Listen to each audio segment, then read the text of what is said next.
الشیطان الرجیم بسم اللہ الرحمن الرحیم الذین یقولون ربنا اننا آمنا فاغفر لنا ذنوبنا وقنا عذاب النار الصابرین والصادقین والقانتین والمنفقین والمستغفرین بالاسحار الذین یقولون، متقی اور وہ پرہیزگار لوگ وہ ہیں جو کہتے ہیں ربنا اننا آمنا، اے ہمارے رب بے شک ہم ایمان لے آئے، فاغفر لنا ذنوبنا، پس تو ہمارے گناہوں کو معاف فرما دے، وقنا عذاب النار، اور ہمیں جہنم کے عذاب سے بچا۔ الصابرین والصادقین، وہ متقی لوگ وہ ہیں، اللہ کے بندے وہ ہیں جو صبر کرتے ہیں، والصادقین، اور سچے ہیں، سچ بولتے ہیں، والقانتین، اور اطاعت کرنے والے ہیں، والمنفقین، خرچ کرنے والے اور صدقہ کرنے والے ہیں، والمستغفرین بالاسحار، اور سحری کے وقت استغفار کرنے والے ہیں۔ میرے محترم بزرگوں اور دوستو، کل کے درس میں گزرا تھا کہ گمراہی کی اسباب وہ چیزیں جن کا کل ذکر ہوا، ان کی محبت، اور اس محبت میں ایسے آدمی منہمک ہو جائے کہ اللہ کی یاد سے غافل ہو جائے اور اللہ کو بھول جائے، تو ان لوگوں کے لیے اللہ نے جہنم کا تذکرہ فرمایا، اور اس کے مقابلے میں فرمایا تھا کہ وہ لوگ جو اللہ کے بندے ہیں، اللہ سے ڈرتے ہیں، تقوی اختیار کرتے ہیں، خوف خدا ان کے دلوں میں ہے، ان کے لیے فرمایا تھا جنات، جہاں نہریں جاری ہوں گی، پھر ان کے لیے پاکیزہ بیویاں ہیں، اللہ کی رضا ہے، یہ ان لوگوں کے لیے۔ اب یہ کون ہیں؟ وہ اللہ کے ایسے بندے جن کے لیے یہ چیزیں ہیں، ان کے اوصاف کیا ہیں؟ ان اوصاف کو بیان کیا جا رہا ہے۔ فرمایا الذین یقولون ربنا اننا آمنا، پہلا وصف یہ ہے کہ اللہ کے بندے وہ ہیں جو کہتے ہیں ربنا اننا آمنا، اے ہمارے رب بے شک ہم ایمان لے آئے۔ ایمان لے آئے یعنی وہ اس بنیادی عقیدے کا اظہار کرتے ہیں کہ یا اللہ تیری وحدانیت پر ہم ایمان لائے، تیرے سوا کوئی اور حاجت روا مشکل کشا نہیں، تیرے نبی کی ہم اطاعت کرتے ہیں، اس پر ایمان لے کر آئے، آخرت کے دن پر ایمان لے کر آئے، مرنے کے بعد اٹھائے جانے پر ایمان لے کر آئے۔ یعنی اللہ کے بندوں کی پہلی خوبی یہ بیان کی کہ وہ ایمان لاتے ہیں، جن جن چیزوں پر ایمان لانا چاہیے وہ ان پر ایمان لاتے ہیں۔ اللہ کی توحید، نبی کی رسالت، مرنے کے بعد زندہ کیا جائے گا، موت آئے گی، میدان محشر میں اللہ کے سامنے جمع کیا جائے گا، اللہ کی کتابوں پر، رسولوں پر، سب پر ایمان، اللہ کی ذات اور اللہ کی صفات میں کسی کو شریک نہیں مانتے۔ ایمان ہوا، ایمان کے ساتھ اب وہ کیا کہتے ہیں؟ ساتھ یہ کہتے ہیں، ایمان کے ساتھ ساتھ کہتے ہیں فاغفر لنا ذنوبنا، اے ہمارے رب ہمارے گناہوں کو بخش دے، ہماری خطاؤں کو معاف فرما دے۔ کیوں؟ اس لیے کہ ہم تو خطا کار ہیں، ہم تو گناہ گار ہیں۔ جب ہم خطا کار اور ہم گناہ گار ہیں اور تو ہی تو ہمیں معاف کر دینے والا ہے، لہٰذا تو ہمارے گناہوں کو معاف فرما دے اور ہماری خطاؤں سے درگزر فرما دے۔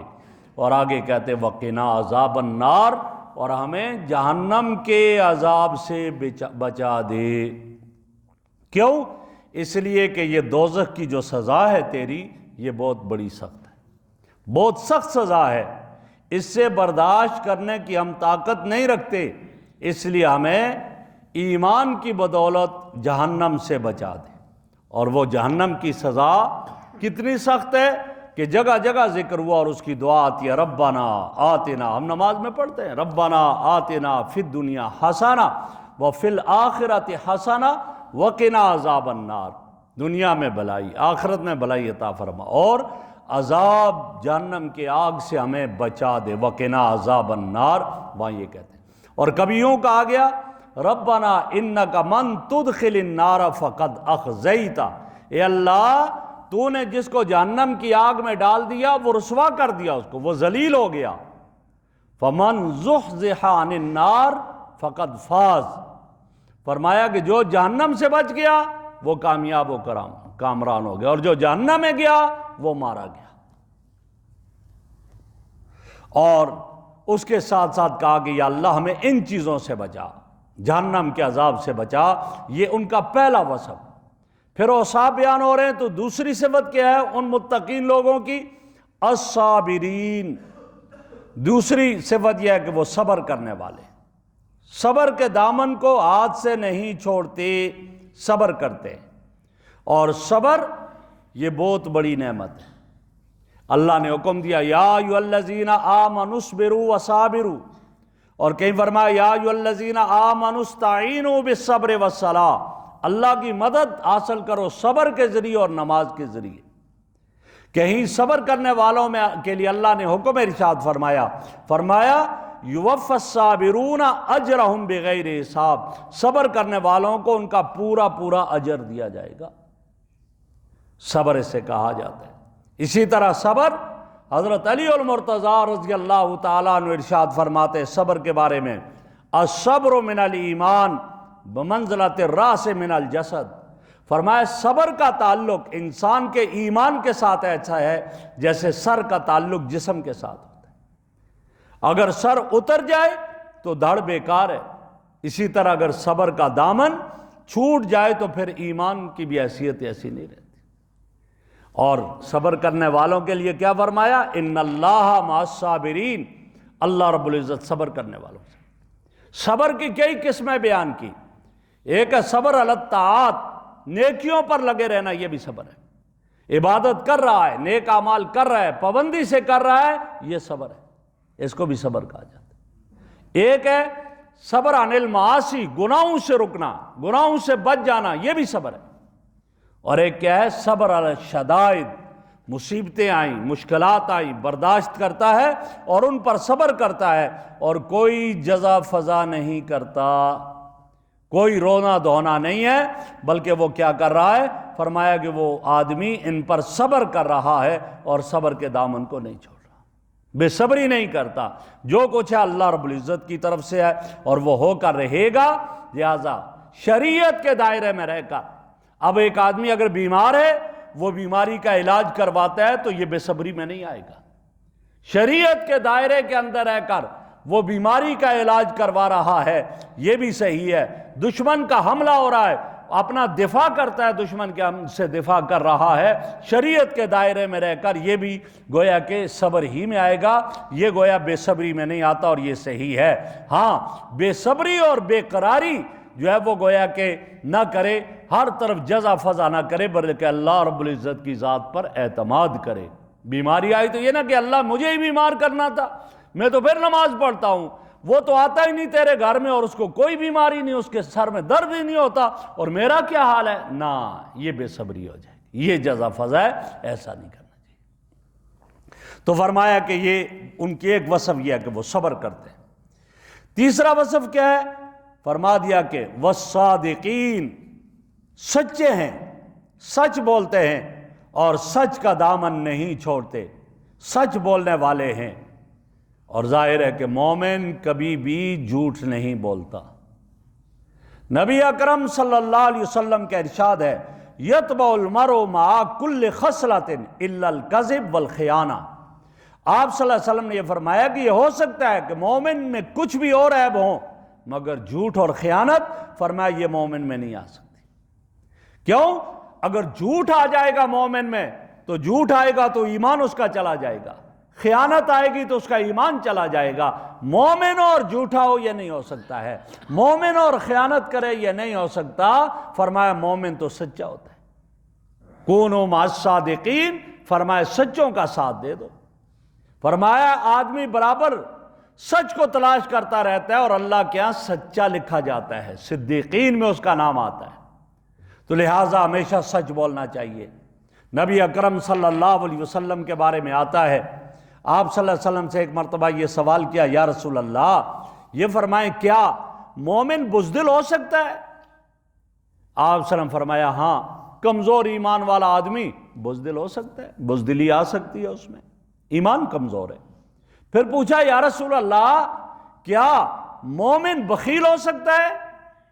فرمایا ہاں، کمزور ایمان والا آدمی بخیل ہو سکتا ہے، یعنی ایمان اور بخل بھی جمع ہو سکتے ہیں، ایمان اور بزدلی بھی جمع ہو سکتے ہیں۔ لیکن پھر پوچھا کہ کیا مومن جھوٹا ہو سکتا ہے؟ تو آپ نے کیا فرمایا؟ کلا والذی نفسی بیدہ، اس ذات کی قسم جس کے قبضہ قدرت میں محمد کی جان ہے، مومن کبھی جھوٹا نہیں ہو سکتا، ایمان اور جھوٹ جمع نہیں ہو سکتے۔ یہ نبی اکرم صلی اللہ علیہ وسلم فرما رہے ہیں۔ اب جھوٹ کس سے کہا جاتا ہے اور سچ کس سے کہا جاتا ہے؟ سچ کس سے؟ ہر وہ بات جو امر واقع کے خلاف ہو وہ جھوٹ ہے، اور جو امر واقع کے مطابق ہو وہ سچ ہے، وہ سچ ہے۔ ایک امر واقعہ جو ہو رہا ہے اس کے خلاف اگر ہو رہی ہے تو وہ جھوٹ ہے، اور اگر اسی کے مطابق ہے تو وہ سچ ہے۔ کوئی آدمی بات کر رہا ہے، واقعہ کچھ اور پیش آیا، یہ اور بنا کر پیش کر رہا ہے، یہ جھوٹ۔ اور آپ کو پتہ ہے کہ ہمارے ہاں تو جو آدمی زیادہ جھوٹ بولے ہمارے معاشرے میں تو اللہ کیا کہنا ہے اس کا، جی بس یہی تو ہے اور کوئی ہے ہی، اس کو سب سے زیادہ ہوشیار سمجھا جاتا ہے، کہا جاتا ہے یہ سب سے زیادہ تیز۔ نہ، ان چیزوں سے بچنا چاہیے۔ تو فرمایا ان کی ایک صفت یہ ہے کہ وہ سچ بولتے ہیں، الصادقین۔ ایک صفت یہ بتائی، تیسری صفت القانتین، کہ وہ اطاعت کرنے والے ہیں۔ القانتین، اطاعت کرنے والے، وہ اطاعت کرتے ہیں۔ اللہ کے بندے متقین اور پرہیزگار وہ ہیں جو اطاعت کرتے ہیں۔ کس کی اطاعت کرتے ہیں؟ وہ اللہ کے احکامات کی اطاعت کرتے ہیں، اللہ کے حکموں کو نہیں توڑتے۔ وہ حضور صلی اللہ علیہ وسلم کی اطاعت کرتے ہیں، آپ نے جو فرما دیا اس پر عمل کرتے ہیں، اپنی زندگیوں میں لے کر آتے ہیں۔ وہ اپنے والدین کی اطاعت کرتے ہیں، بیوی ہے تو اپنے شوہر کی اطاعت کرتی ہے، اپنے بڑوں کی اطاعت کرتے ہیں، یہ ان کا حال ہے۔ اور قانتین وہی ہیں کہ جن جن کاموں میں اطاعت کا حکم دیا گیا تو وہ اس میں اطاعت کرتے ہیں، یہ قانتین میں شامل ہے، یہ بھی ان کا وصف ہے، ان لوگوں کے لیے یہ چیزیں ہیں۔ اور پانچویں صفت بیان کی، والمنفقین، والمنفقین، اور خرچ کرنے والے، صدقہ کرتے ہیں، صدقۃ الفطر ادا کرتے ہیں، زکوٰۃ دیتے ہیں، غریبوں پر خرچ کرتے ہیں، مسکینوں پر خرچ کرتے ہیں، یتیموں پر خرچ کرتے ہیں۔ منفقین، وہ خرچ کرتے والے، خرچ کرتے ہیں، ہر وقت دیتے ہیں۔ اور ظاہر ہے کہ فرمایا صدقہ جو ہوتا ہے اللہ کے غضب کو سب سے جلدی کیا کرتا ہے؟ ٹھنڈا کر دیتا ہے۔ اور وہ سمجھتے ہیں وَفِي أَمْوَالِهِمْ حَقٌّ لِلسَّائِلِ وَالْمَحْرُومِ، وہ مالوں میں، اپنے مالوں میں سمجھتے ہیں کہ ہاں سائل کا بھی حق ہے، وہ جس کے پاس کچھ نہیں ان کا بھی حق ہے۔ وہ یہ نہیں سمجھتے یہ بس میرا ہی مال ہے، نہیں، وہ سمجھتے میرے اس مال میں ان کا بھی حق ہے۔ اور وہ جب ان کا مال کو قبول کرتے ہیں شکریہ ادا کرتے ہیں، بڑی مہربانی ہے آپ کی، احسان جتلا کر نہیں دیتے بلکہ ان کا شکریہ ادا کرتے ہیں کہ آپ نے قبول کر لیا۔ منفقین، خرچ کرنے والے۔ اور چھٹی صفت بتائی، والمستغفرین بالاسحار، اور وہ لوگ ہیں جو کہ سحری کے وقت استغفار کرتے ہیں، سحری کے وقت استغفار کرتے ہیں۔ سحری کا وقت ذکر کیا، اس کا یہ مطلب نہیں کہ اللہ بات محدود اوقات میں سنتا ہے، نہ، اللہ تو ہر وقت سنتا ہے اور ہر ایک کی سنتا ہے۔ یہ جو لوگ کہتے ہیں جی میری نہیں سنتا، یہ کفر ہے، کفریہ جملہ ہے۔ اللہ ہر ایک کی سنتا ہے۔ کئی کہتے ہیں جی میں گناہگار، جی میری کیا دعا؟ بھائی اللہ تو گناہگاروں کی بھی سنتا ہے، یہ کبھی نہیں کہنا چاہیے۔ تو فرمایا کہ چونکہ اللہ ہر وقت اور ہر ایک کی سنتا ہے، اور اس میں کوئی وقت کی پابندی نہیں، اس وقت دعا کرو گے تو ٹھیک ہے، اس وقت نہیں کرو گے تو نہیں ہوگی، نہیں، ہر وقت سنتا ہے۔ کیوں؟ انی اقرب الیہ من حبل الورید، شرک سے بھی زیادہ اللہ کہتے ہیں میں قریب ہوں۔ جب شرک سے بھی زیادہ قریب ہے تو لہٰذا وہ ہر ایک کی سنتا ہے اور ہر وقت سنتا ہے، کوئی پابندی نہیں۔ ہاں البتہ ایسا ہے کہ بعض اوقات ایسے ہوتے ہیں کہ اللہ اپنے بندوں کی طرف ان اوقات میں خصوصی توجہ فرماتے ہیں، جو دعا کی قبولیت کے زیادہ اوقات، زیادہ قبولیت، فرض نمازوں کے بعد جیسے، اسی طریقے سے افطاری کے وقت، سحری کے وقت، اور اس طرح فرما دیا کہ سحری رات کے آخری پہر، مستغفرین بالاسحار، سحری کے وقت اپنے رب کو یاد کرتے، استغفار کرتے۔ کیوں؟ اس وقت اللہ رب العزت کی رحمت اپنے بندوں کی طرف متوجہ ہو رہی ہوتی ہے، اور حدیث میں آتے اللہ کیا فرماتے ہیں؟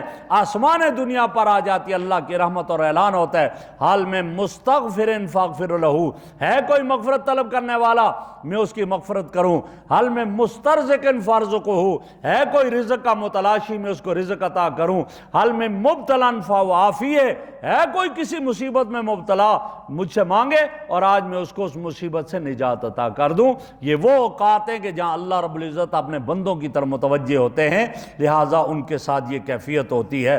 تو یہاں ان متقی اور پرہیزگاروں کے ان اوصاف کو ذکر کیا گیا۔ اللہ رب العزت سے دعا ہے اللہ رب العزت ہمیں ان اوصاف سے متصف فرما دے۔